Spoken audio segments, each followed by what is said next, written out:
Hello and welcome to HITC Sport, and Celtic Football Club are screwed.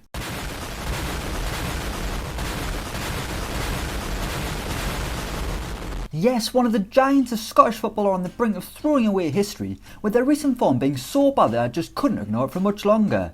Sure, all we do on this channel is talk about the Premier League, but apparently there's football being played elsewhere, including a few hours up the road in Scotland. Typical, the one time I want to make a video about Celtic and they go and beat Lille in the Europa League. Ah well, too late now. Sure, an English bloke talking about the demise of Scottish football is about as reliable as the unelected Nigel Farage being wheeled out on Sky News every 10 minutes, but let's do it. Let's see what's been going on at Celtic. Why is their recent run of form causing such a stir in Glasgow, and why do the Hoops fans want to sack the man who's won the title every year since he was reappointed?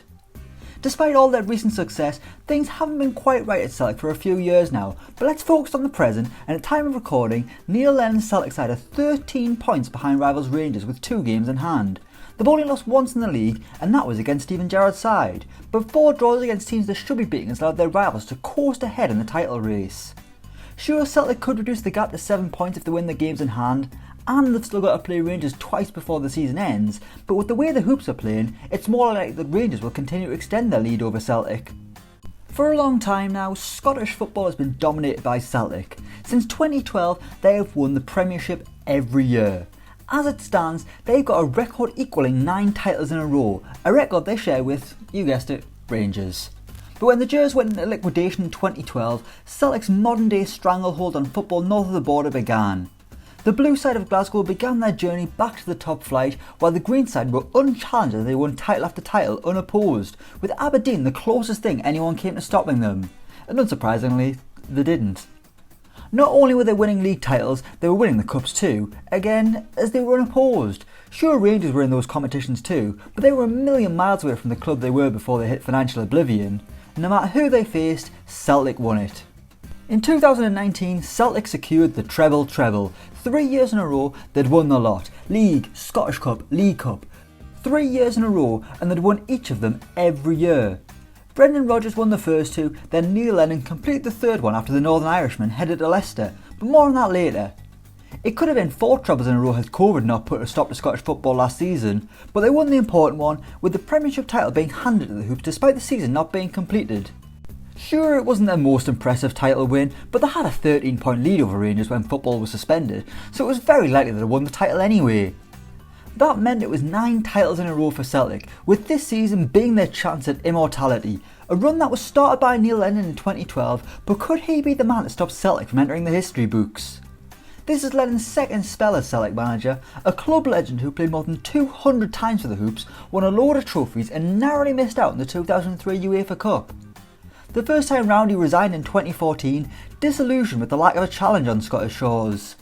In his second spell, he faces the toughest challenge of his managerial career so far. Other than his time with Celtic, it's hardly been plain sailing for Lennon. Things didn't work out for him at Bolton, while at Hibs he was involved in an off-the-field issue that led to him leaving the club by mutual consent. But weeks after his Hibernian tenure ended and his managerial reputation was at an all-time low, Celtic handed him a shocking lifeline. With the Hoops gunning for the treble and getting closer to 10 in a row, Brendan Rodgers' head was turned. Despite the adulation and all the trophies at Celtic Park, he couldn't turn down a return to the Premier League. That was a shock to Celtic fans who felt betrayed by Rodgers. They couldn't believe he would just walk out and jump at the first chance of a Premier League reunion. And not just a Premier League reunion, to a club like Leicester. Personally, I thought it was a good move at the time and could see why Rodgers went for it, but for the actual Celtic fans, they weren't having it. Turning your back on Celtic at a time when they were on the brink of history was something the fans couldn't forgive, and it even got Cian Tierney some stick last year when he left to join Arsenal, another club who Celtic fans didn't think was big enough to justify leaving paradise. Big names were linked with replacing Rodgers, with fans wanting someone of a similar stature. At the time of his exit, I was an editor for one of our company's Celtic websites, and I couldn't believe what I was reading at times. There were calls for Rafa Benitez, André Villas-Boas, huge names to take on the job at Celtic. Sure, Celtic are a massive club, but managers like that aren't going to be interested. I mean, what was the challenge? At the time, Rangers still hadn't established themselves as a proper threat, so there was no desire for big names to go there, and that's before we even talk about money. In the end, it was Neil Lennon who got the call. Initially he was caretaker manager and delivered the treble, which led to him getting the job permanently. Now here we are at the end of 2020 with Celtic sitting on 9 titles in a row and they're potentially going to throw away history because of that appointment. Fans want Lennon to go now, but in truth he never should have got the job in the first place. It was a safe and sentimental choice that has backfired massively over time. I know I sound ridiculous saying some managers were too big for Celtic, but that Lennon wasn't good enough, but you know what I mean, this isn't some kind of Goldilocks and the Three Bears situation. After a bright start under Lennon, things have slowly gotten worse and we're at a point now where Celtic's dominance is more under threat than ever before. Steven Gerrard's side have been playing nice football and now they're getting the results to back it up. Not only are they doing it in Scotland though, they're also flying the Scottish flag all over Europe. While Celtic struggle in the Europa League except for the other night against Lille, Rangers are in dreamland, but European football is just another area where Celtic have flattered to deceive in recent years. For the past 3 seasons, the Hoops have failed to reach the Champions League group stages. Every year they face a lengthy qualification process, and despite being one of the biggest clubs entering at such an early stage, they've still found a way to be dumped out of the competition before even reaching the groups. Since 2018 they've been knocked out by AEK Athens, CFR Cluj and now Ferencvaros. Every year this is having a huge impact on the club, mainly from a financial perspective. Celtic lose the revenue they would have got from being in the Champions League, meaning they need to generate money from elsewhere, which usually means they have to sell one of their top players before the window slams shut. I mean, it was a miracle they didn't lose Odsonne Edouard this summer.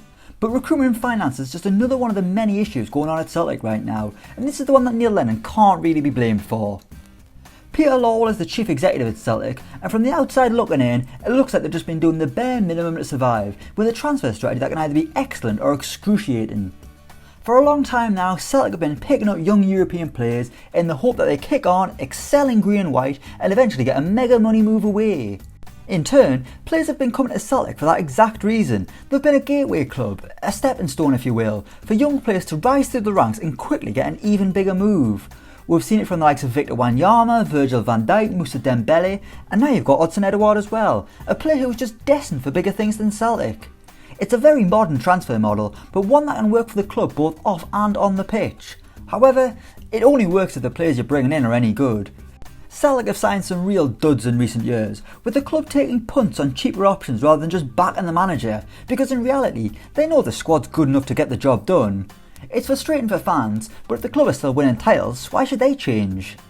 Speaking of change, fans want to see a change of manager, but the board believe otherwise. Over the past few weeks, all Celtic seem to do is concede an embarrassing goal, drop points, then release a statement backing the manager. Seriously, why are there so many statements? At the end of the day, they're just hollow words that become meaningless after the latest appalling result.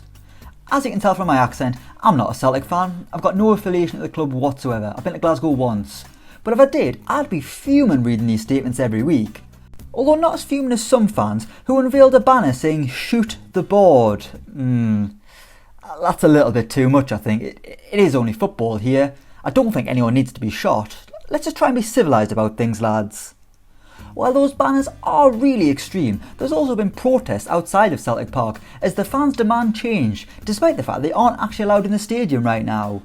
That hasn't stopped people turning up though, with supporters demanding change and giving Nicola Sturgeon a heart attack. I mean, there were even fans chasing the team bus. What did they think was going to happen? What would they seriously have done if the bus had stopped? It's not like it was the number 34 at Dunfermline. It's not really the right time to be doing a protest right now, but it shows the severity of what's going on at Celtic. They are on the brink of throwing away 10 league titles in a row, without even a whimper. It's only December, and the title race looks to be beyond them. This is a golden opportunity for Celtic. I mean, winning one title for most clubs is difficult, but to do it 10 times in a row, it's almost unheard of. 10 years is a long time. This channel hasn't been going 10 years. A decade ago, I didn't even know the gentleman you know is the Irish guy. We were just two lost souls destined to meet and eventually set up a YouTube channel that would go on to win Best in Video at the 2020 Football Content Awards. Sorry, had to get that in there. Back to Celtic. Where was I? Aye, 10 years is a long time, and they've had the luxury of not having to compete with their rivals Rangers for most of it, meaning starting from scratch is almost unthinkable. Celtic have to act now before things get even more out of control. It's time for Neil Lennon to go and give someone else a chance to save this season before it's even too late. But the question after that is, who do they replace him with? I can imagine most Celtic fans will want a blockbuster name, an appointment similar to Brendan Rodgers back in the day, which points directly at Eddie Howe. He's been out of the game since leaving Bournemouth, and while I'd be shocked if it did happen, it would be another chance for him to rebuild his reputation in a similar way to what Brendan Rodgers did. The problem is, they've also been linked with Martin O'Neill, Gordon Strachan and Paul Lambert. I mean, if they appoint any of those three, they might as well just throw in the towel now. You've already gone back in time once, lads, don't do it again. Celtic need a change, and the easiest thing to do is sack Neil Lennon, hand him his P45, appease the fans, and bring someone else in to try and steer the ship away from disaster. Even if it is too late to stop Rangers winning the title, that doesn't mean the club should sit idly by and let Lennon continue in his role. Celtic have been coasting for years now, while Rangers have quietly played catch up. But now they have caught up and are about to leave Celtic behind them as their shot at 10 in a row is resigned to the history books. I mean, now I've done this, they'll probably win at the weekend, Rangers will lose and the title race will be back on, sod's law innit. But there we go, didn't think I'd be able to speak that long about Celtic, but apparently I can. So thank you so much for watching, let me know what you think in the comments down below. If you like this more serious style of video, let me know in the comments below. But as always, don't forget to like, share and subscribe to HITC Sport. And until next time, we will see you around.